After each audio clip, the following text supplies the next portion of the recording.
नमस्कार। आज की इस खास चर्चा में आपका स्वागत है। आपने अक्सर इतिहास की किताबों या धार्मिक कथाओं में कई आध्यात्मिक गुरुओं के बारे में पढ़ा या सुना होगा, है ना? लेकिन क्या कभी आपने सोचा है कि प्राचीन वैदिक समाज में इन आध्यात्मिक हस्तियों की असली भूमिका क्या थी? आज हम इसी दिलचस्प विषय की गहराई में जाएंगे और समझेंगे कि कैसे ये महान हस्तियां उस समय के समाज को दिशा देती थीं और उसका पूरा ढांचा तैयार करती थीं। ऋषि, मुनि, योगी, साधु, संत और सन्यासी, ये नाम सुनते ही हमारे दिमाग में अक्सर एक ही तस्वीर उभर कर आती है। गेरुआ कपड़े पहने हुए कोई तपस्वी। आम बोलचाल में हम और आप इन शब्दों का इस्तेमाल एक दूसरे की जगह आराम से कर लेते हैं, लेकिन सच कहूं तो ये बिल्कुल भी एक नहीं है। इनके बीच काफी अंतर है और वैदिक काल में इन सभी की समाज में बहुत ही अलग-अलग और विशिष्ट भूमिकाएं होती थीं। तो चलिए, इस पूरी व्यवस्था को समझने के लिए आज हम कुछ अहम बिंदुओं पर बात करेंगे, जैसे प्राचीन समाज के स्तंभ, ऋषि यानी उस युग के वैज्ञानिक, ऋषियों के प्रकार, मुनि, साधु, संत का समाज कल्याण में योगदान, और आखिर में जानेंगे सन्यासी और योगियों के बारे में। तो चलिए, बिना किसी देरी के शुरू करते हैं। सबसे पहले आते हैं प्राचीन समाज के स्तंभ। देखिए, सनातन धर्म के हर एक वैदिक ग्रंथ में आपको इनका जिक्र मिलेगा। इसे ऐसे समझिए जैसे एक खुशहाल परिवार में घर के बड़े बुजुर्ग होते हैं ना, जो अपने तजुर्बे और ज्ञान से पूरे परिवार को जोड़कर रखते हैं और मुश्किल समय में सही रास्ता दिखाते हैं। बस बिल्कुल वही भूमिका उस समय इन ऋषि मुनियों की होती थी। वो पूरे समाज के नैतिक और आध्यात्मिक रक्षक थे, जो एक स्थिरता और दिशा प्रदान करते थे। अब बात करते हैं ऋषियों की, जिन्हें हम वैदिक काल के वैज्ञानिक भी कह सकते हैं। वेदों में ऋषि कोई आम शब्द या नाम नहीं है, बल्कि ये एक बहुत बड़ी उपाधि है। आप इसे आज के समय की सबसे बड़ी साइंटिफिक डिग्री समझ सकते हैं। ये उपाधि केवल उन्हें मिलती थी जिन्हें शास्त्रों का पूरा ज्ञान तो था ही, साथ ही वो हर भौतिक चीज के पीछे छिपे विज्ञान को गहराई से समझते थे। उनकी सोच हवा हवाई नहीं, बल्कि पूरी तरह से लॉजिकल और वैज्ञानिक तथ्यों पर आधारित होती थी। इसी गजब के ज्ञान और विज्ञान की समझ के कारण समाज में उनका रुतबा अलग ही लेवल का था। जैसे आज हम किसी महान वैज्ञानिक की प्रूफ की गई थ्योरी को नहीं नकार सकते, वैसे ही हजारों साल पहले ऋषियों की कही बात पत्थर की लकीर होती थी।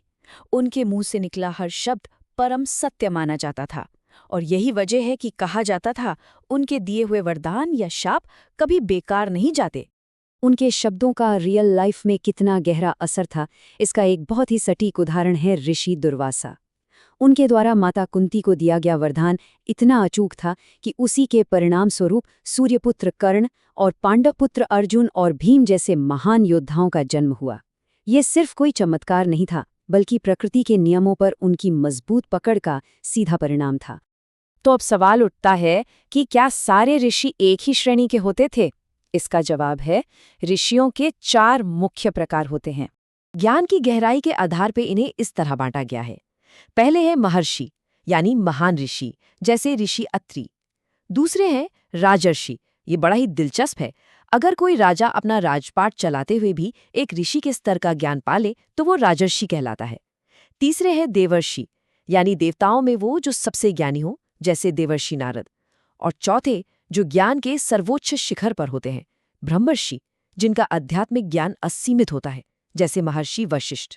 और जब ब्रह्मर्षि की बात हो ही रही है, तो हम ब्रह्मर्षि विश्वामित्र को कैसे भूल सकते हैं?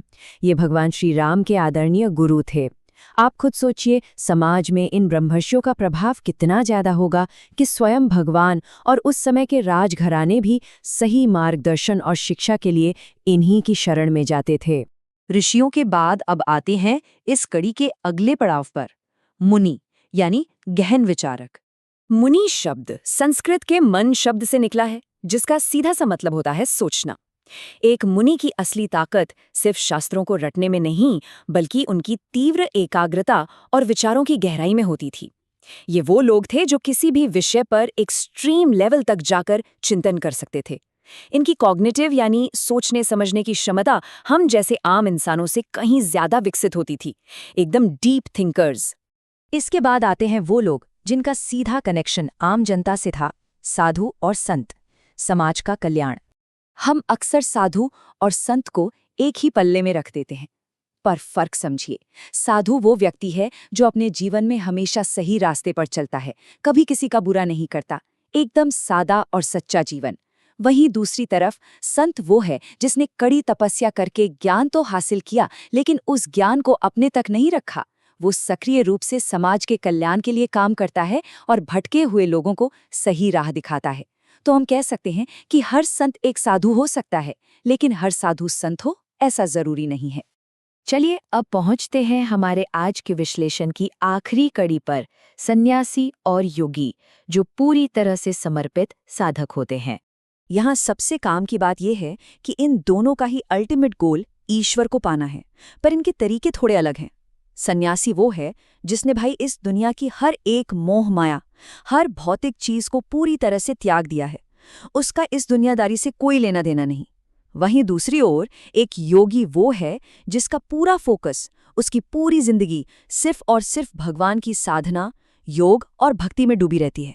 वो बस अपनी उस डिवाइन प्रैक्टिस में मगन रहता है।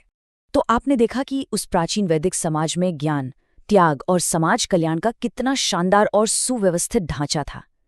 ज्ञान का मतलब सिर्फ किताबें पढ़ना नहीं था, बल्कि गहराई से सोचकर उसे समाज की भलाई में लगाना था। अब इन सब बातों के बाद एक बड़ा सवाल है जो हमें और आपको सोचना चाहिए।